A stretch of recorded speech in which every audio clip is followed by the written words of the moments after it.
हरिः ओम् श्री गुरुभ्यो नमः हरिः ओम्। ॐ शन्नो मित्रशं वरुणः शन्नो भवत्वर्यमा शन्न इन्द्रो बृहस्पतिः शन्नो विष्णुरुक्रमः।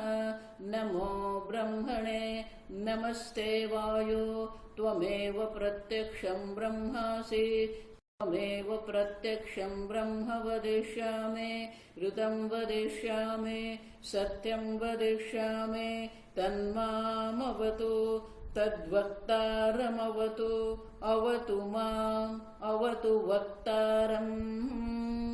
ॐ शान्ति शान्ति शान्तिः।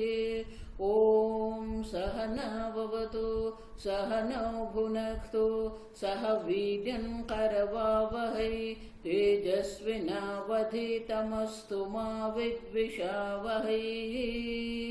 ॐ शान्ति शान्ति शान्तिः। सदाशिवसमारम्भां शङ्कराचार्यमध्यमाम् अस्मदाचार्यपर्यन्तां वन्दे गुरुपरम्परां। श्रुतिस्मृतिपुराणानाम् आलयं करुणालयं नमामि भगवत्पाद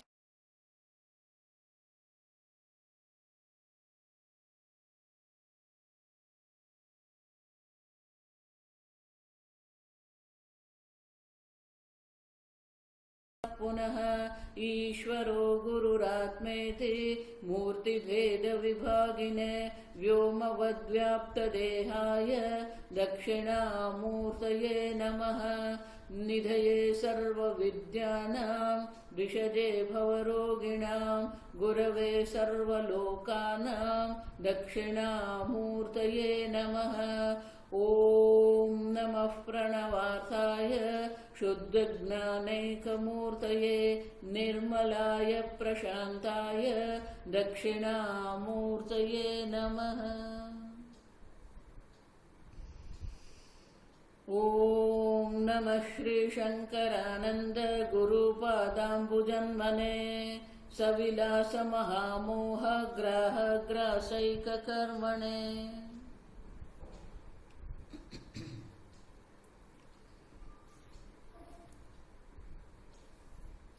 पंचदशी का 14वां प्रकरण ब्रह्मानंदे विद्यानंद। विद्या का भी एक आनंद है, आप समझो। और इसीलिए स्वयं कहते, स्वयं पहले श्लोक में ये जो नया प्रकरण है, नए प्रकरण का परिचय देते हैं। योगेन आत्मविवेकेन द्वैत मिथ्यात्व चिंतया ब्रह्मानंदम पश्यतः अथ विद्यानंदो निरूप्यते। आगे हमने देखा कि योग के द्वारा आत्म अनात्म विवेक के द्वारा योगेन आत्म विवेकेन, ये किस प्रकार का योग है? आत्म विवेक रूप जो योग है उनके द्वारा द्वैत मिथ्यात्व चिंतया, जो हमारे दुख का कारण जिसको हम कहते हैं, जिसको हम संसार कहते हैं, जिसे अहंता ममता कहते हैं, जिसे कर्ता भोक्ता कहते हैं, ये सब मिथ्या है। और जो शेष है वो क्या है? ब्रह्मानंद पश्यतः। अब ब्रह्मानंद का ही जो ब्रह्मानंद की जो अनुभूति करता है, अथ विद्यानंद निरूप्यते, अब मैं विद्यानंद का निरूपण करता हूं। तो बोले कि जिस प्रकार से विषयानंद धी वृत्ति है उसी प्रकार से विद्यानंद भी धी वृत्ति ही है, आप समझो। और इसीलिए हमें मन से पर जाने की, बुद्धि से पर जाने की आवश्यकता नहीं है। विद्यानंद भी आपकी बुद्धि में ही उनकी अनुभूति होती है। किसी भी प्रकार के आनंद की अनुभूति या किसी भी प्रकार के ज्ञान की अनुभूति हमारी बुद्धि में ही है। जो विद्यानंद माने की जो पूर्णानंद स्वरूप है, वो अनंत सुख स्वरूप आप जो है, उनके लिए भगवान 6ठे अध्याय में कहते हैं बुद्धिग्राह्यम अतीन्द्रिय। ये जो अत्यंत सुखम आत्यंतिकम यत्तद बुद्धिग्राह्यम अतीन्द्रिय। तो तो आपकी बुद्धि में ही है, ब्रह्म ज्ञान भी आपकी बुद्धि में ही होगा। बृहदारण्यक में मनसा एव इदम आप्तव्यम, मन से ही ये ब्रह्मानंद की अनुभूति आपको करनी है, क्योंकि वो प्रमाण है, आप समझो।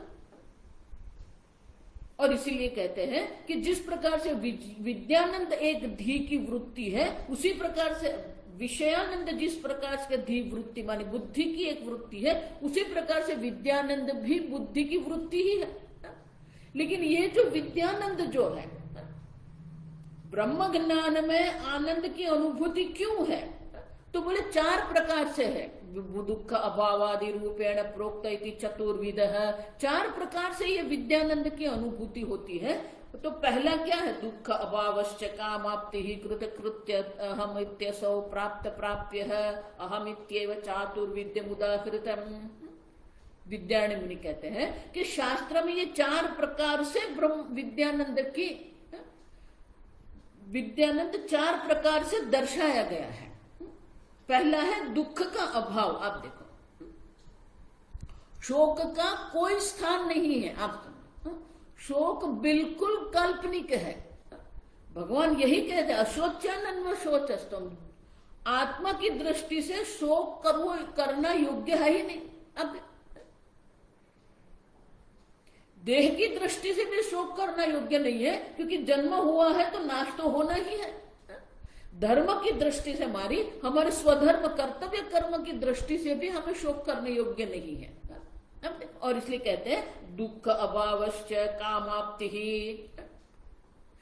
ब्रह्म ज्ञान ब्रह्म विद्या से ही एक साथ सर्व प्रकार की कामनाओं की पूर्ति हो जाती है। सर्वान कामान समश्नुते सह कृतकृत्यश्च, कुछ करने का शेष नहीं रहता है। प्राप्तः प्राप्यः अहमित्येव, कृतकृत्य, ये बहुव्रीहि समास है। कृतम कृत्य ये न, जिसके द्वारा जो करने योग्य है सब हो गया है, उसे कृतकृत्य कहते हैं। उसी प्रकार से प्राप्त प्राप्त प्राप्त प्राप्य है अहम, मैं प्राप्त प्राप्य हूं, माने कि जो प्राप्त करने योग्य है। प्राप्तम प्राप्य है प्रापणीयम ये न, जिसके द्वारा जो प्राप्त करने योग्य, सब प्राप्त जिसके द्वारा हो गया है उसे प्राप्त प्राप्य कहते हैं। और इस प्रकार से 4 प्रकार के ये विद्यानंद है। तो पहले प्रकार का जो ना दुख अभावश्य, दुख अभाव क्या है, तो हमें दर्शाते 4थे श्लोक में, ऐहिकम चामुष्मिकम चैति एवं दुखम द्विधा ईरितम। 2 प्रकार के दुख है, इस लोक में भी दुख है, परलोक में भी दुख है। आप समझो, भले हम कहते हैं कि स्वर्ग में सुख है, लेकिन स्वर्ग में भी स्पर्धा है, ईर्ष्या है, असंतोष है। इतना भोग प्राप्त करने के बाद भी मन में अधिक भोग की इच्छा है, तृष्णा है, आप समझो। और अधोलोक में तो दुख ही दुख है। और इसलिए कहते हैं 2 प्रकार के जो दुख है, निवृत्ति ऐहिक बृहदारण्यकम बच है। ऐहिक सुख जो है, इस लोक में जो दुख की प्राप्ति हमें होती है, उनकी निवृत्ति के लिए बृहदारण्यक उपनिषद में हमें दर्शाया है। ये श्लोक हमने तृप्तिदीप प्रकरण में विस्तार से समझा है। और इसलिए कहते हैं आत्मानं चेत् विजानीयाद् अयमस्मीति पुरुषः किमिच्छन् कस्य कामः शरीरं समनु अनुसंजरेत। एक बार जिसने अपने आत्मानं चेत् विजानीयाद्, जिसने अपने आत्मा को जान लिया है नित्य, अब पूर्ण आनंद स्वरूप आत्मा का ज्ञान जिसको हो गया है, सच्चिदानंद ब्रह्म स्वरूप आत्मा का ज्ञान जिसको हो गया है, वो पुरुष जो व्यक्ति जो है किसकी इच्छा से या किस भोक्ता के लिए अपने शरीर को संतप्त वो करेंगे। आप देखो, तो जिसको ब्रह्म ज्ञान हो गया है, जीव ईश्वर का ऐक्य का ज्ञान जिसको हो गया है, उनके कोई विशेष भोग की इच्छा नहीं, आप समझो। और विशेष प्रकार से भोक्ता के लिए भी वो कोई इच्छा नहीं करेगा, आप समझो। और इसीलिए उनको अपने शरीर को विशेष प्रकार से संतप्त करने की कोई आवश्यकता नहीं है। प्रश्न के द्वारा यही कहते हैं कि उनको कोई किसी प्रकार से शरीर को संतप्त करने की कोई आवश्यकता ही नहीं है। अब तो बोले आत्मानम चेद विजानीयति, आत्मा को जानने से, अब देखो आत्मा को अगर जान लिया तो ये आत्मा क्या है? जीवात्मा, परमात्मा, चैत्य आत्मा, द्विदः, ईरितः, आत्मा एक ही है लेकिन दो प्रकार से उनका, आप समझो। स्वामी जी बहुत सुंदर कहते थे कि आत्मा शब्द जो है वो एक वचन है, उनमें द्विवचन या बहुवचन नहीं हो सकता, क्योंकि आत्मा एक ही है, चैतन्य एक अद्वितीय है। भले व्याकरण की दृष्टि आत्मा आत्मा आत्मानो आत्मान हम कहेंगे, एक आत्मा, दो आत्मा, बहुआत्मा, अब कहेंगे हम व्याकरण की दृष्टि से, लेकिन वास्तविकता की दृष्टि से देखते हैं तो क्या है? द्विदः, ईरितः, आत्मा। आत्मा का दो प्रकार से वर्णन होता है, चित्त तादात्मा, त्रिभिः देह जीवः संभोक्तृत्वं व्रजेत, त्रिभिः देहैः तादात्म्यता। स्थूल सूक्ष्म शरीर कारण शरीर में अहम बुद्धि करने से ये जो देह जीव जो है भोक्तृताम व्रजेत, उनको भोक्तृत्व, जीव जो है, जीव में भोक्तृत्व होता है और भोक्तृत्व से कर्तृत्व आता है, और इसलिए कर्तृत्व भोक्तृत्व जिसमें है वो जीव है, जिसको हम जीवात्मा कहते हैं। उसी प्रकार से परात्मा सच्चिदानंद तादात्म्यम नाम रूपयोः गत्वा भोग्यत्वापन्नः तद विवेके तु अनौभयम्। ईश्वर एक अद्वितीय सच्चिदानंद ब्रह्म है, परात्मा माने कि अनंत आत्मा स्वरूप है, लेकिन ये जगत के नाम रूप में ऐक्य तादात्म्य नाम रूपयोः गत्वा। अब अनेक नाम रूप रूपी जो ये जगत है वही जगत में तादात्म्य होने के कारण भोग्यत्वमापन्न है। अब देखो जीवात्मा भोगता है और ये जगत जो है वो भोग्य है, लेकिन ये दोनों का जब विवेक हम करते हैं तो भोक्ता आत्मा है लेकिन आत्मा भोक्ता नहीं है, जगत ईश्वर है लेकिन ईश्वर जगत नहीं है। इस प्रकार से जब हम विवेक करते हैं, अन्वय व्यतिरेक करते हैं, तो न तो जीवात्मा है न परमात्मा है, जो है एक शुद्ध चैतन्य सच्चिदानंद स्वरूप ब्रह्म मात्र है। अब देखो, और इस प्रकार से आत्मा को जिसने जान लिया है, अब आत्मा न तो भोक्ता है, आत्मा न तो भोग्य है, तो इसलिए श्लोक में कहते हैं कि इस भोग्य की इच्छा के कारण, किस भोक्ता के लिए वो अपने शरीर को संतप्त करेगा, और इसलिए कहते हैं भोग्यम इच्छन भोक्तुरर्थे शरीरम अनुसंज्वरेत। अब जो अज्ञानी जीव है वो क्या करता है? भोक्ता के लिए भोक्तु अर्थ है, भोक्ता के लिए भोग्य की इच्छा करते हुए वो अपने शरीर को संतप्त करेगा, और ये शरीर को संतप्त करेगा। जरा स्त्रीषु शरीरे स्थिता नत्वात्मनः ज्वरः। तो ये जो संताप है वो कहाँ पर है? ये तीन शरीरों में ये संताप होता है, आत्मा में कोई संताप नहीं। अब जो भी सम अनुज्वरित माने कि ये जो भी प्रकार के हमारे जीवन में जो संताप है वो देह की दृष्टि से संताप है, आत्मा में कोई संताप नहीं है। आप समझे? भले अज्ञानी जीव भोक्ता के लिए भोग्य की इच्छा करके अपने शरीर आदि को संतप्त करते हैं, लेकिन वो संतप्त जो हो रहा है वो शरीर आदि में है। अब तो बोले कि स्थूल शरीर में किस प्रकार का ज्वर है? संताप है। व्याधयः धातु वैषम्य स्थूल देह स्थिताः ज्वरः काम क्रोधादय सूक्ष्म द्वयोः बीजं तु कारणे। अब धातु के वैषम्य के कारण, धातु में विषमता होने के कारण ये शरीर में अनेक प्रकार की व्याधि होती है। ये स्थूल शरीर का ज्वर है, संताप है।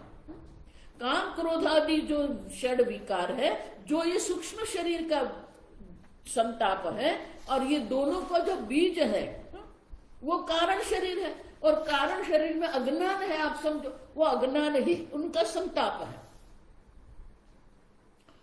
तो कहते हैं कि इस प्रकार से आप समझो, भोक्तृत्व के लिए भोग्य की इच्छा, मानी एक भोक्ता हो जीवात्मा है और ये परमात्मा जगत रूप में अभिव्यक्त हो रहे हैं, तो ये जगत के लिए, ये भोग्य के लिए हम इच्छा करते हैं। लेकिन ये दोनों का मिथ्यात्व आगे के प्रकरण में हमें दर्शाया है, और इसलिए आगे कहते हैं अद्वैतानंद मार्गेण परात्मनि विवेचिते अपश्यन् वास्तवं भोग्यं किं नाम इच्छेत् परात्मवित्। अब अद्वैतानंद मार्गेण माने कि अद्वैतानंद नाम के प्रकरण के द्वारा ये परात्मा माने कि ईश्वर में जब विवेक, हम जगत और ईश्वर का विवेक जब हम करते हैं तो वास्तवम भोग्यम किम नाम, वास्तविक रूप से ये जगत जो है, जो नाम रूप जगत है, वो सिद्ध होता है, नहीं सिद्ध होता। आप देखो, जब वो है ही नहीं तो किसकी इच्छा करेंगे? आप देखो, जगत पहले है, वो आप सिद्ध करो, फिर उनकी इच्छा कर सकते हैं। जब हम जगत की वास्तविकता देखने का प्रयत्न करते हैं तो एक अद्वितीय चैतन्य मात्र सिद्ध होता है, ये जगत की सिद्धि होती ही नहीं है। अब जगत की सिद्धि नहीं है, भोग्य ही नहीं है, तो किसकी इच्छा वो करेगा? उतना ही नहीं। आत्मानंदो उक्तिरित्यास्मिन् जीवात्मनि अवधारिते भोक्ता नैव अस्ति कोऽप्यत्र शरीरे तुज्वरः कुतः। अब जीवात्मा जो भोक्ता जो है, तो आत्मानंद नाम के प्रकरण में, तीसरे प्रकरण में हमने देखा कि आत्मानंद नाम के प्रकरण में हमने देखा कि जीवात्मा जिसको कहते हैं, भोक्ता जिसको कहते हैं, भोक्ता नैव अस्ति। अब भोक्ता है ही नहीं, जो है वो एक अद्वितीय आत्मा मात्र है, और वो आत्मा आनंद स्वरूप है। और इसलिए कहते हैं जब भोक्ता है ही नहीं तो किसके लिए हम ये शरीर का संतप्त करेंगे? न तो भोक्ता के लिए हम शरीर को संतप्त करते हैं क्योंकि भोक्ता सिद्ध नहीं होता है, न तो भोग्य की हम इच्छा करते हैं क्योंकि भोग्य है ही नहीं। और इसलिए कहते हैं अद्वैतानंद प्रकरण में ये जगत के मिथ्यात्व हमने सिद्ध कर दिया, और इसलिए भोग्य नहीं है, और इसलिए भोग्य की इच्छा भी नहीं करते हैं, और भोग्य के लिए शरीर को संतप्त करने की आवश्यकता नहीं है। उसी प्रकार से आत्मानंद प्रकरण में हमने देखा कि भोक्ता जो है वो तो चैतन्य मात्र है भोक्ता चैतन्य है, लेकिन चैतन्य भोक्ता नहीं है। अब जो भोक्ता सिद्ध नहीं होता है तो किसके लिए हम अपने शरीर को संतप्त करें? अब देखो, और इस प्रकार से ऐहिक इस लोक में हम किसी प्रकार से भी ऐहिक दुख जो है, दुख है ही नहीं। हम समझ, न भोग्य है न भोक्ता है, तो फिर दुख कहाँ होगा? और इस प्रकार से ऐहिक दुख की निवृत्ति कर दिया। अब पारलौकिक दुख के लिए कहते हैं पुण्य पाप द्वये चिंता दुःखमामुष्मिकं भवेत्। अब देखो, पुण्य और पाप दो प्रकार की हमें चिंता रहती है, और उसके कारण हमें दुखम आमुष्मिकम भवेत्। पाप पुण्य के कारण हमें परलोक के दुख की प्राप्ति होती है, लेकिन प्रथम अध्याय में एवं मुक्तम चिंता नैव तपैति। आप देखो,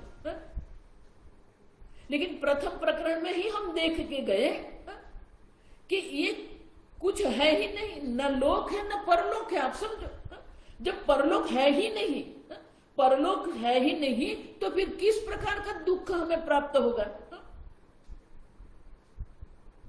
पहले प्रकरण में माने ब्रह्मानंद प्रकरण में हमने देख लिया है कि लोक परलोक भी सब मिथ्या है।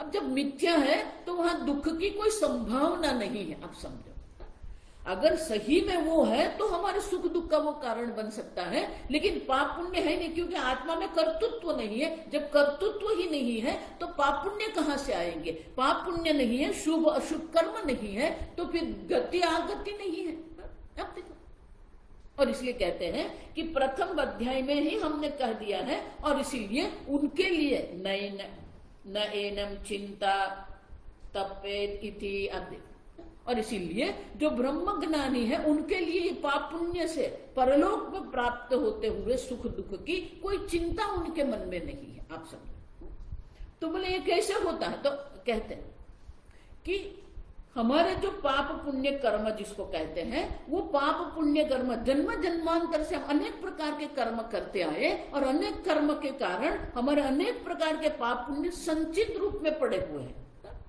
उसी प्रकार से ये जन्म में हम ब्रह्म ज्ञान के बाद जो हम कर्म करते हैं उसे आगामी कर्म कहते हैं, और ये शरीर जिसके कारण हमें प्राप्त हुआ है वो प्रारब्ध कर्म है। तो 3 प्रकार के कर्म है जिसके कारण हमें ये सुख दुख की अनुभूति हो सकती है। और इसीलिए कहते हैं कि जो ब्रह्म ज्ञानी है, जिसने अपने आनंद स्वरूप को जान लिया है, उनके लिए कोई आगामी कर्म है ही नहीं। क्यों? यथा पुष्कर पर्णे अस्मिन् पापम अश्लेषणम तथा वेदनाद् ऊर्ध्वम आगामी कर्मण अश्लेषणम बुधे। अब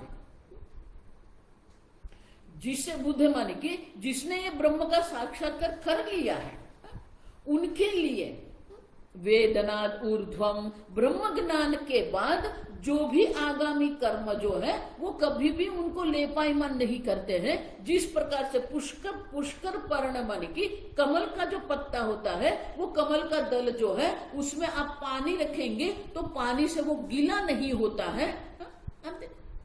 उसी प्रकार से जिसको ब्रह्म ज्ञान हो गया है, वो ब्रह्म ज्ञान के बाद जो भी वो कर्म करता है, वो कर्म उनको लेपायमान नहीं करता है, क्योंकि वो अपने को अकर्ता अभोक्ता जानता है। और जिसने अपने को अकर्ता अभोक्ता जान लिया है, उनके लिए कोई कर्म उनको किसी भी प्रकार से लेपायमान नहीं करता है। उतना ही नहीं, जो संचित कर्म है, इतने सारे जन्म जन्मांतर से हमने अनंत कर्म किए हैं, वो अनंत संचित कर्म है। लेकिन ये ब्रह्म ज्ञान जो है,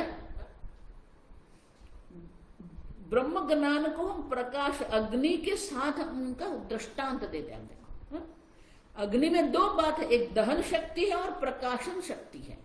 उसी प्रकार से ज्ञान रूपी जो अग्नि है उसमें भी 2 प्रकार से है। एक प्रकाशन शक्ति है जो अज्ञान की निवृत्ति करते हैं, उसी प्रकार से जो दहन शक्ति है वो सर्व प्रकार के संचित कर्म को जला के राख कर देते हैं, भस्म कर देते हैं। और इसलिए अगले श्लोक में कहते हैं ईशिका तूलस्य वह्नि दाह क्षणाद्यथा तथा संचित कर्मस्य दग्धम भवति वेदनात्। अब ज्ञान मात्र से ही संपूर्ण संचित कर्म जो है भस्म हो जाते हैं। जिस प्रकार से अगर इसी का तृणतूलस्य आदि, तो इसी का नाम का जो तृण घास है उनका बड़ा पुंज भी आपने लगा दिया है, लेकिन अगर अग्नि उसको स्पर्श हो जाता है तो अग्नि से एक क्षण में सर्व भस्म हो जाता है। उसी प्रकार से ज्ञान से ही, वेदनाद ज्ञान से ही संपूर्ण संचित कर्म जो है वो भस्म हो जाते हैं। तो बोले आपने कैसे कह दिया, क्या कुछ किसने देखा कि ये होता है? तो कहते हैं भगवत गीता में भगवान ये कहते हैं 4थे अध्याय में, यथैधांसी समिद्धोग्नि भस्मसात् कुरुते अर्जुन ज्ञानाग्नि सर्वकर्माणि भस्मसात् कुरुते तथा। अब देखो जिस प्रकार से समिद्ध सुचारू रूप से प्रज्वलित हुआ अग्नि जो है सूखा, अब देखो किसी भी प्रकार से आप उनके ईंधन डाल दीजिए वो सबको भस्म कर देता है। भस्म सात माने कि कुछ बाकी नहीं रहता, अंगारा भी बाकी नहीं रहता। आप समझो संपूर्णतः वो भस्म हो जाता है। उसी प्रकार से ये ज्ञान रूपी अग्नि जो है सर्व संचित कर्म को भस्म कर देते हैं। अब जो प्रारब्ध कर्म है आप समझो, तो बोले कि ये कर्म करते हुए भी वो लेपायमान क्यों नहीं होते हैं? तो बोले कि कर्तृत्व ही नहीं है। और इसलिए 18वें अध्याय का श्लोक यहाँ अवतरण करते हैं, यस्य नाहंकृतो भावः बुद्धिर्यस्य न लिप्यते हत्वा सैमान् लोकान् न करोति न निबध्यते। अब यस्य नाहंकृति, मैं करता हूं ऐसा भाव ही जिसके मन में नहीं है, बुद्धिर्यस्य न लिप्यते, कभी भी उनकी बुद्धि कर्तृत्व भोक्तृत्व से लेपायमान नहीं होती है। आप देखो कहीं पर भी कर्ता के रूप में अभिमान मानी अहम बुद्धि नहीं है। आप देखो न किसी भी प्रकार से अनुकूलता प्रकार सुख दुख से उसकी बुद्धि लेपायमान नहीं होती है। इस प्रकार से जो ब्रह्म ज्ञानी है हत्वा सईमान लोकान, आप देखो तीनों लोक का अगर वो नाश भी कर दे फिर भी न करोति न निबध्यते, वो कर्म करता ही नहीं है और कर्म से उनको बंधन की भी प्राप्ति नहीं होती है, क्योंकि वो अपने को अकर्ता अभोक्ता आत्मा जानता है। तो बोले अकर्तृत्व अभोक्तृत्व के कारण किसी भी प्रकार से बंधन नहीं है, किसी प्रकार से उनको सुख दुख की प्राप्ति नहीं होती। तो उनके लिए आगे एक श्रुति जो कौशित्य की उपनिषद का जो मंत्र है उनका यहाँ अवतरण करते हुए कहते हैं, माता पित्रोर्वदस्तेयं भ्रूण हत्यान अन्य ईदृशम न मुक्तिम नाशयेत पापम मुख कांतिर्न नश्यति। अब कोई ऐसा संजोग ज्ञानी के जीवन में आ गया और माता पिता का वध कर दिया, स्थेयम कुछ चोरी कर दिया, भ्रूण हत्या, अत्यंत निम्न अधो कोटि का जो कर्म है ना भ्रूण हत्या, यह तो अन्य ईदृश, इस प्रकार से जो अत्यंत अधो कोटि के जो कर्म है ये कर्म करते हुए भी उन ब्रह्म ज्ञानी जो है न मुक्ति नाशयेत। अब देखो किसी भी प्रकार से उनके मोक्ष का नाश नहीं होता है, न पापम न मुख कांतिर्नश्यत, उसको किसी प्रकार से कोई पाप नहीं लगता है। उतना ही नहीं, उनके मुख की जो कांति है, उन्हें ब्रह्म ज्ञान का जो तेज है वो तेज का भी नाश नहीं होता है। भले भी वो कितना ही अधम कोटि का कर्म कर रहा है, फिर भी अकर्ता अभोक्ता आत्मा का ज्ञान होने के कारण नहंति नहन्यते। आप और इस प्रकार से दुख अभाव वद एव अस्य सर्व कामना कामाप्ति ही रीता। जिस प्रकार से शास्त्र में इस प्रकार के दुख के अभाव की बात की है, माने कि ज्ञानी की दृष्टि से कोई दुख नहीं है, आप समझो। उसी प्रकार से तद्वत सर्व कामाप्ति ही रीता, उसी प्रकार से तैत्तिरीय उपनिषद में कहा है सर्वान कामान स, सोष्णुते सर्वान कामान सह, एक साथ उनके सर्व कामनाओं की सिद्धि हो जाती है। इस प्रकार से उतना ही नहीं, अमृतो भवेत् इति अतः, और इसके कारण वो अमृतत्व की उनको प्राप्ति हो जाती है। ये श्रुति तैत्तिरीय उपनिषद में इस प्रकार से कहा गया है, माने कि ब्रह्म ज्ञानी को सर्व प्रकार के इच्छित भोग की एक साथ प्राप्ति हो जाती है। तो बोले तैत्तिरीय उपनिषद का ये वाक्य है। उसी प्रकार से छांदोग्य उपनिषद में भी कहा है जक्षन क्रीडन नतिम प्राप्त स्त्रीभिः यानैः तथा इतरैः शरीरम न स्मरेत प्राणः कर्मणा जीवयेद अमुम। अब देखो अपने प्रारब्ध जीवयेत अमुम कर्मणा, मानी कि अपने प्रारब्ध कर्म के अनुरूप जक्षण अनेक प्रकार के भोग करते हुए, स्त्रियों के साथ क्रीड़ा करते हुए। अब देखो उतना ही नहीं, गतिम प्राप्त, मानी कि वो वाहन अनेक प्रकार के उनके पास विशेष प्रकार के वाहन भी उनको प्राप्त हो सकते हैं। स्त्री भी ही या नहीं ही, आप देखो तो स्त्री भी माने कि स्त्रियों के साथ वो क्रीड़ा करता है, अनेक प्रकार के वाहन से वो गति करता है। उतना ही तरह ही माने मित्र आदि के साथ वो अनेक प्रकार के भोग करता हुआ भी। अब देखो न शरीरम स्मरेत प्राणः, कभी भी उनके मन में ये भाव नहीं आता मैं शरीर का स्मरण नहीं होता, माने कि मैं शरीर हूं ऐसे उनका भाव ही नहीं है। आप देखो मैं प्राण हूं ऐसा भी नहीं है। प्रारब्ध कर्म से जो हो रहा है उसके अनुरूप वो अपना जीवन जी रहा है। अब देखो न शरीर, मैं शरीर हूं, मैं प्राण हूं, मैं मनो, किसी प्रकार से भी उनका तादात्म्यपन नहीं है, अहम बुद्धि नहीं है। और इसलिए कहते हैं सर्वान कामान सहाप्नोति नान्य जीव कर्म भी वर्तन्ते श्रोत्रिय भोगा युगपत कर्म वर्जिता।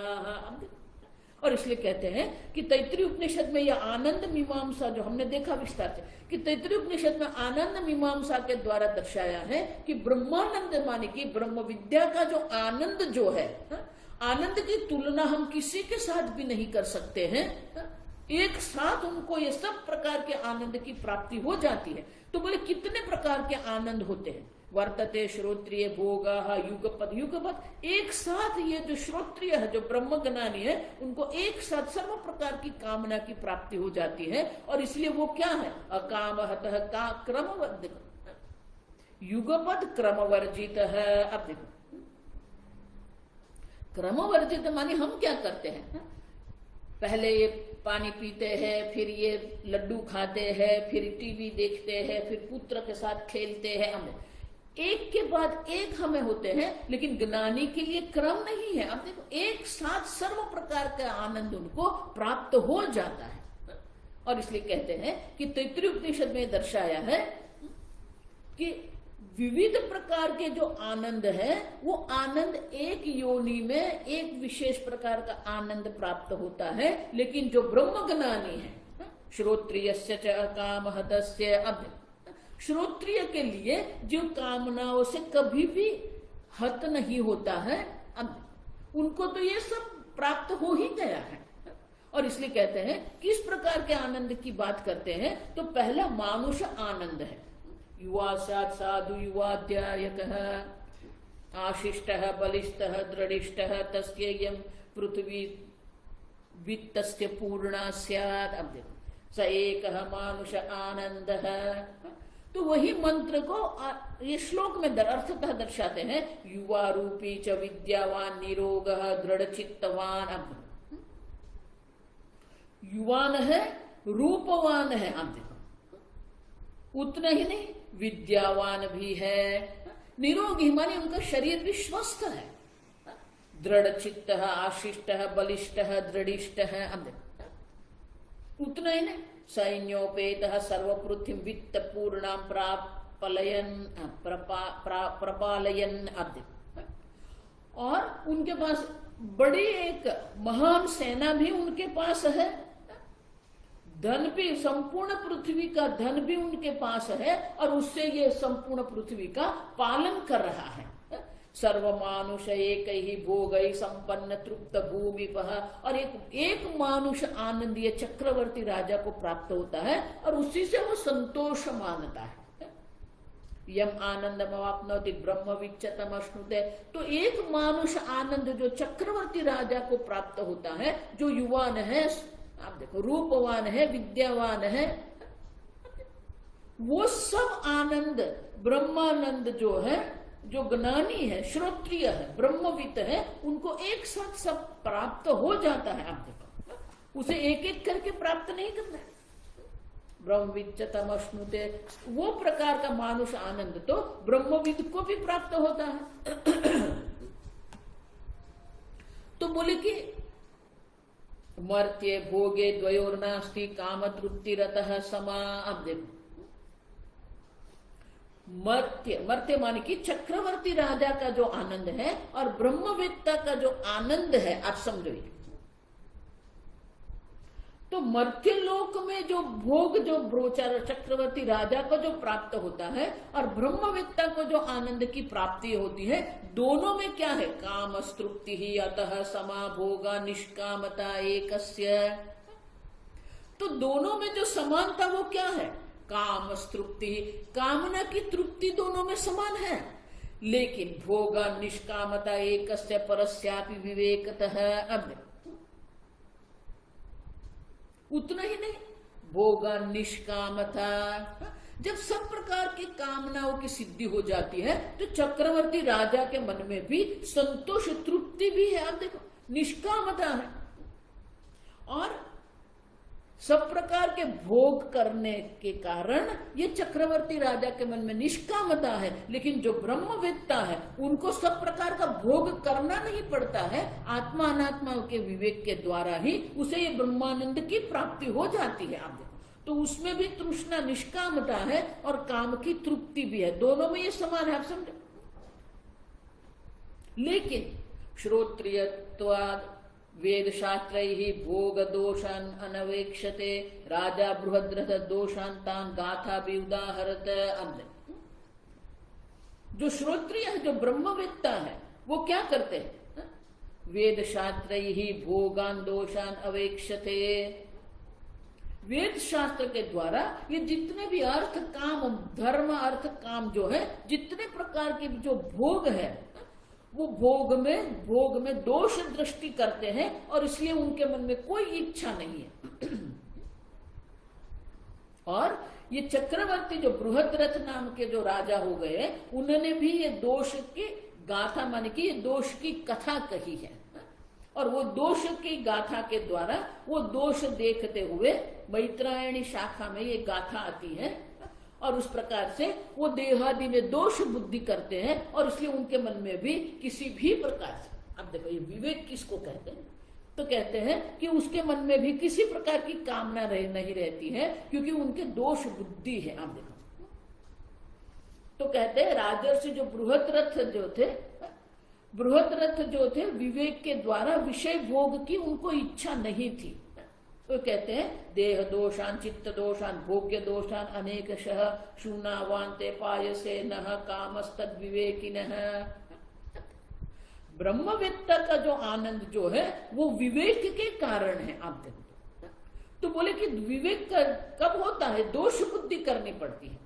विषयों में भी देह दोष है, देह में अनेक प्रकार के दोष है, चित्त में भी अनेक प्रकार के दोष है, ये भोग्य पदार्थ में भी अनेक प्रकार के दोष है। ये सब प्रकार के अनेक मन की अनेक प्रकार के दोष देखते हुए जिस प्रकार से अगर पायसम आपके सामने, खीर अगर आपके सामने रख दिया है, लेकिन कहेंगे कि कुत्ते ने उसमें वमन करके रखा है नहा काम, तो हम उनकी इच्छा नहीं करेंगे। उसी प्रकार से ये जगत में जब हम दोष बुद्धि करते हैं तो हमें किसी भी प्रकार से वो उनकी इच्छा नहीं होती। और इसलिए आगे कहते हैं निष्कामत्व समेप्यत्र राग्नः साधन संचये। तो बोले कि चक्रवर्ती राजा में भी निष्कामता है और ब्रह्मवेत्ता में भी निष्कामता है, लेकिन दोनों में विशेषता भी है। भले चक्रवर्ती राजा में निष्कामता है, फिर भी जो ज्ञानी है, जो राग्नः साधन संचय दुखमासीत, लेकिन जो चक्रवर्ती राजा है उनको ये 3 प्रकार से दुख रहते हैं। क्या है? साधन संचय, पहले तो वो भोग करने के लिए वो भोग्य का संचय करना पड़ेगा। उतना ही नहीं, वो दुख संचय करने में भी दुख है। अब देखो मानी कि भोग के पहले भी दुख है और भोग का नाश हो जाने के बाद भी दुख है। क्यों? अरे ये तो समाप्त हो गया, पूरा हो गया। तो भोग प्राप्त करने के पहले साधन और भोग्य का संचय करने का दुख होता है, भोग के नाश के बाद भी दुख है, और भोग करते हुए भी आप देखो विनाशाद अति भी अनुवर्त थे। अब समझो, तो निष्कामता भले है लेकिन वो भय रहेगा, मुझे ये भोग्य प्राप्त होगा कि नहीं, हो गया फिर भी क्या, उनके नाश का दुख है। लेकिन न उभयम श्रोत्रिय है, लेकिन श्रोत्रिय में ये दोनों प्रकार के दुख नहीं है। आप देखो तदानंद अधिक अन्यतः है। आप देखो, और इसीलिए ब्रह्मवेत्ता का जो आनंद है वो मानुष आनंद, जो चक्रवर्ती राजा का जो मानुष आनंद है उससे भी अधिक आनंद है, क्योंकि उनको यह आनंद के विनाश की कोई शक्यता नहीं है। ऐसा ब्राह्मी स्थिति पार्थ न एनाम प्राप्य विमुख्य। एक बार ये ब्रह्मानंद में आपकी स्थिति हो गई, ब्राह्मी स्थिति आपको प्राप्त हो गई, फिर भी उनका नाश नहीं होता। और इसीलिए ये ब्रह्मवेत्ता का ज्ञान तो मानुष आनंद से भी अधिक है। अब देखो दूसरा, ये मानुष आनंद जो चक्रवर्ती राजा को प्राप्त हुआ है, वो चक्रवर्ती राजा के मन में गंधर्वानंद शास्तिराग्नः नास्ति विवेकिनः, जो विवेकी है, जो ब्रह्मवेत्ता है, उनके मन में गंधर्व आनंद की इच्छा नहीं है, लेकिन जो मानुष आनंद जिसको प्राप्त हुआ है वो राजा के मन में वो गंधर्व आनंद की प्राप्ति की इच्छा रहेगी। आप समझो, और इसीलिए सएष, अब देखो सएष मानुषानंदः ते ये शतम मानुषानंदाः स एकः मनुष्य गंधर्वानंदः। अब तो बोले कि ये मानुष आनंद से भी शतगुण जो है वो क्या है, मनुष्य गंधर्व आनंद है, और मनुष्य गंधर्व से भी शतगुण ते ये शतम। अब मनुष्य गंधर्वानंदाः स एकः देव गंधर्व आनंदः। तो आगे के 2 श्लोक में कहते हैं एकस्मिन् कल्पे मनुष्य सन पुण्यपाक विशेषतः गंधर्वत्व समापन्नः मर्त्य गंधर्व उच्यते। अब मनुष्य गंधर्व इसको कहते हैं कि एक ही कल्प में मनुष्य सन पुण्यपाक विशेष। तो बोले मनुष्य गंधर्व योनि किसको प्राप्त होती है, तो बोले कि मनुष्य एक कल्प में मनुष्य जो पुण्य संचित करते हैं उससे उनको ये गंधर्वत्व की प्राप्ति होती है, माने कि मनुष्य गंधर्व उनको प्राप्त होता है। आप समझो, अस्मिन कल्पे माने इसी कल्प में, जिस कल्प में हम जी रहे हैं उसी कल्प में विशेष प्रकार के पुण्य कर्म करते हैं, तो विशेष प्रकार के पुण्य कर्म के कारण उनको मनुष्य गंधर्व योनि प्राप्त होती है। लेकिन देव गंधर्व योनि किसको प्राप्त होती है? पूर्व कल्पे कृतात् पुण्यात् कल्पादौ एव चेत् भवेत्। गंधर्वत्वं तावत्र देव गंधर्व उच्यते। इस कल्प में जब विशेष प्रकार के पुण्य की प्राप्ति होती है तो मनुष्य गंधर्व योनि प्राप्त होती, यही कल्प में। लेकिन देव गंधर्व तो क्या है? तो कहते हैं कि पूर्व कल्प में अनेक प्रकार के पुण्य संचित किए हैं, वो पुण्य के कारण ऐसा प्रारब्ध बनता है कि नए कल्प के आरंभ में ही उसे देव गंधर्वत्व की प्राप्ति हो जाती है। और फिर वो संपूर्ण कल्प पर्यंत वो देव गंधर्व रहते हैं। अब देखो, तो पूर्व कल्प में जो पुण्य किए उसके प्रताप से, उनके परिपाक होने से उसे कल्प के आरंभ में ही ये प्राप्ति होती है। अब समझो, ते ये शतम देव गंधर्वमानंदाः, तो उससे भी अधिक क्या? स एक पितृणाम चीरलोक लोकानाम आनंद। तो कहते हैं देव गंधर्व से भी 100 शत गुण जो है वो पितृ आनंद है। आप देखो, तो पितृलोक कौन है? अग्निश्वत्वादयः लोके पितरः चीरवासिनः कल्पाद एव देवत्वं गता आजान देवताः। पितृलोक में चिरकाल पर्यंत जो निवास करते हैं अग्निश्वतादि का पितृ जो है उनको भी आनंद की प्राप्ति होती है। उससे भी अधिक आनंद किसको प्राप्त होता है? कल्पदेव देवत्वं गता आजान देवताः। तो पितृ लोक में जो आनंद की प्राप्ति हो उससे भी शतगुण आनंद की प्राप्ति आजान देवता को होती है। और आजान देवता कौन होते हैं? अस्मिन् कल्पे अश्वमेधादि कर्म कृत्वा महत्पदम अवाप्य आजान देवैः याः पूज्यः ताः कर्म देवताः। आजान जान कर्म देवानाम आनंदः। अब तो कहते हैं कि इसी कल्प में जो अश्वमेधादि अनेक प्रकार के यज्ञ कर्म करते हैं उससे महत् पुण्य की प्राप्ति होती है, जिससे आजान देवता की प्राप्ति उनको होती है। अब देखो, पूज्याः ताः कर्म देवता, उसे कर्म देवता भी कहते हैं। अब तो पितृ लोक में जो हमें प्राप्ति होती है, आनंद की जो प्राप्ति होती है, उससे भी शतगुण आनंद जो है आजान देवता कर्म देवता का आनंद है। आप देखो, और कर्म देवता से भी शतगुण आनंद जो है देवताओं का आनंद है। यमादि मुख्याः देवाः स्युः ज्ञात बृहस्। अब पूरी एक यादी बना के दे देते हैं। तो कर्म देवता से भी शतगुण आनंद देवताओं का आनंद होता है, जो कल्प के आरंभ में ही जिसको देवत्व की प्राप्ति हो जाती है। यम देव, यज्ञ देव, वायु देवता, इंद्र। और वो देवों से भी आप देखो, ते ये शतम देवानाम आनंद है। देवता का जो आनंद है शतगुण एक है, इंद्रस्य आनंद है।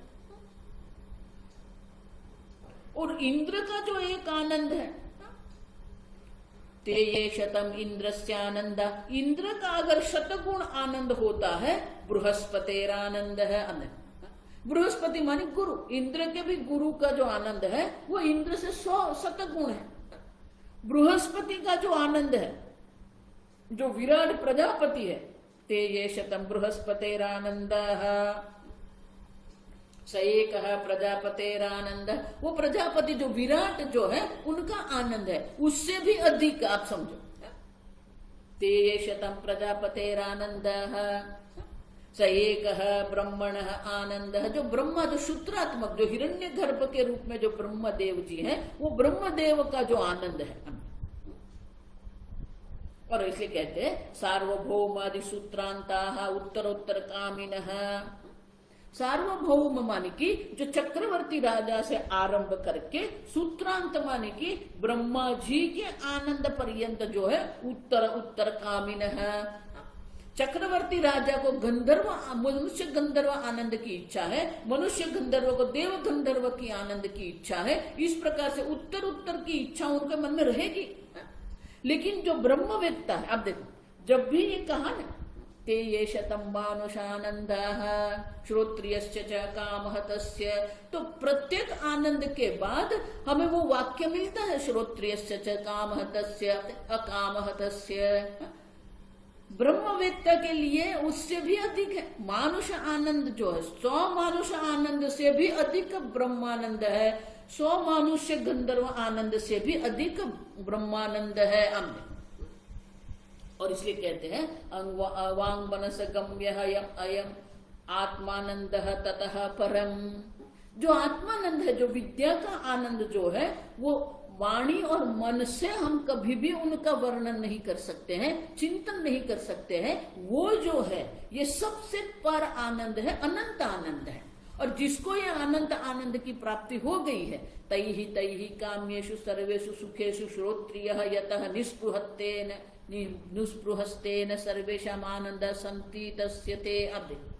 और इसीलिए तैहि काम्येषु सर्वेषु अद्य, तही मनी उसी कारण से उस कारण से जो सुख की प्राप्ति मनुष्य गंधर्व देव गंधर्व कर्म देवता ये सबको जो आनंद की प्राप्ति, वो सभी सुखों में सर्वेषु सुखेषु श्रोत्रिय निस्पृहत्वेन।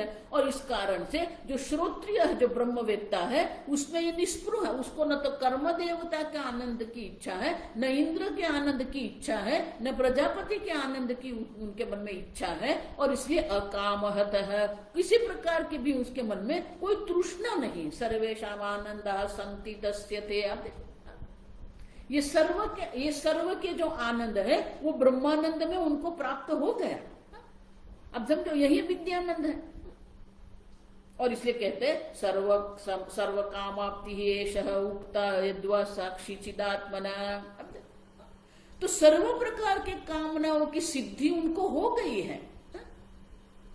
यद्वा क्यों साक्षी चिदात्मना सर्वदेहवत् सर्वदेहेषु अपि भोगान अवेक्षते। इस प्रकार से अपने को ब्रह्म सच्चिदानंद सर्वात्म परमात्मा को जान के उनको सर्व प्रकार के भोग उपलब्ध हो गए हैं। अथवा तो यद्वा साक्षी चिदात्मना देहवत सर्वदेहेषु अपि, सर्वदेह में वो साक्षी चैतन्य स्वरूप है। क्षेत्रज्ञम चात्मीमाम विद्धि सर्व क्षेत्रेषु, सर्व शरीरों में वो साक्षी चैतन्य स्वरूप अपने को देख रहा है। और इसलिए सर्वदेह में जो आनंद उपलब्ध हो रहा है, वो सब आनंद की अनुभूति उनको भी होती है। आप समझो। लेकिन अग्नस्य पिए तदस्ते न तो तृप्ति बोधतः। अब तो बोले कि अज्ञानी जन है, उसको भी तो आनंद की प्राप्ति होगी ना। तो बोले नहीं, तृप्ति बोधतः न तू। अब उनके मन में उनको भी आनंद की प्राप्ति होती है, लेकिन अज्ञान के कारण, वो साक्षी चैतन्य आत्मा न जानने के कारण क्या होता है, वो अल्प सुख में पड़ा रहता है। यो वेद सोष्णुते सर्वान कामन नित्य अब्रवीत श्रुति ही। आनंद की प्राप्ति तो अज्ञानी को भी होती, लेकिन तृप्ति नहीं होती। आप समझो, जो ज्ञान के कारण तृप्ति, जो ब्रह्मानंद का जो विद्यानंद जो है, आप समझो, वो आनंद जो उनको प्राप्त होता है, उस प्रकार की तृप्ति उनको नहीं है। आप समझो, जो ये ब्रह्म सत्यम ज्ञानानंतम ब्रह्म, जो ये ब्रह्म को जानता है, उसी को ब्रह्म विदाप्नोति परम। ये श्रुति का वाक्य आप समझो। ब्रह्मविद को ही सर्व प्रकार की कामनाओं की सिद्धि हो जाती है, और इसके लिए उनके मन में तृप्ति होती है। आप समझो, क्योंकि एक साथ सर्व प्रकार की कामनाओं की सिद्धि हो जाती है, और इसीलिए उनको सर्व प्रकार के सुख की प्राप्ति होती है, और इसलिए उनके मन में तृप्ति है। लेकिन अज्ञानी जन को भी आनंद मिलता है, वो विषयानंद में पड़े रहता है, लेकिन उसको तृप्ति नहीं मिलती है। आप देखो, अब तीसरे प्रकार का जो सुख है ना, यद्वा सर्वात्मतां स्वस्य साम्ना गायति सर्वदा हमन्नं तथा नंदश्चैति सामहि अधीयते। तो बोले कि ये विद्यानंद की जिसको प्राप्ति हो गई है तो तैत्तिरीय उपनिषद में ही है, अहमन्नम अहमन्नम अहमन्नम अहमन्नादः अहमन्नादः। तो वो अपनी तृप्ति जो है, अपनी तृप्ति को वो प्रकट करते हैं। यद्वा सर्वात्मतां स्वस्य साम्ना गायति सर्वदा, सर्वात्म भाव उनको प्राप्त हो गया। देखो इसलिए मैं कहती हूँ, एक शरीर में बैठ के मैं ब्रह्म को जानता हूं वो ब्रह्म ज्ञान नहीं है। जिसको सर्वात्म भाव की प्राप्ति हो गई है और इसलिए वो कह सकता है अहमन्न, भोग्य भी मैं हूं, अन्नादश्च, भोक्ता भी मैं ही हूं। अब देखो, अब समझो, अहमन्नम अहमन्नम माने कि ये संपूर्ण भोग्य जगत भी मैं ही हूं और ये भोग्य जगत को भोगने वाला जो भोगता है अहमन्नाद अहमन्नाद। अब देखो इस प्रकार से सामगान के द्वारा वो अपनी तृप्ति को, अपने आनंद को अभिव्यक्त करते हैं। अब देखो, और इस प्रकार से दुख अभावश्च कामाप्ति ही उभे ही एवं निरूपित है। इस प्रकार से दुख का अभाव और सर्व कामनाओं की प्राप्ति का निरूपण करने के बाद कृतकृत्यत्वम अन्यच्च प्राप्त प्राप्यत्वम ईक्षताम। अब हम देखेंगे कृतकृत्यता क्या है और प्राप्त प्राप्यत्वम क्या है, वो हम अभी देखेंगे। दो प्रकार के विद्यानंद हम देख लिया, दुख का अभाव और सर्व प्रकार की कामनाओं की सिद्धि। ये दो प्रकार के विद्यानंद हमने देख लिया है। अभी दो प्रकार के बाकी जो है वो हम देखेंगे, वो हम कल देखेंगे। ओम स्वस्ति प्रजाभ्यः परिपालयन्तां न्यायेन मार्गेण महिं महिषाः गोब्राह्मणेभ्यः शुभमस्तु नित्यं। लोकाः समस्ताः सुखिनो भवन्तु। काले वर्षतु पर्जन्यः पृथिवी सस्यशालिनी। देशोऽयं क्षोभरहितः ब्राह्मणाः सन्तु निर्भयाः। ओम सर्वेषां स्वस्तिर्भवतु, सर्वेषां शान्तिर्भवतु, सर्वेषां पूर्णं भवतु, सर्वेषां मङ्गलं भवतु, सर्वे भवन्तु सुखिनः, सर्वे सन्तु निरामयाः, सर्वे भद्राणि पश्यन्तु, मा कश्चित् दुःखभाग् भवेत्। असतो मा सद्गमय, तमसो मा ज्योतिर्गमय, मृत्योर्मा अमृतंगमय। ओम पूर्णमदः पूर्णमिदं पूर्णात् पूर्णमुदच्यते पूर्णस्य पूर्णमादाय पूर्णमेवावशिष्यते। ओम शांति शांति शांति। हरि ओम। श्री गुरुभ्यो नमः। हरि ओम।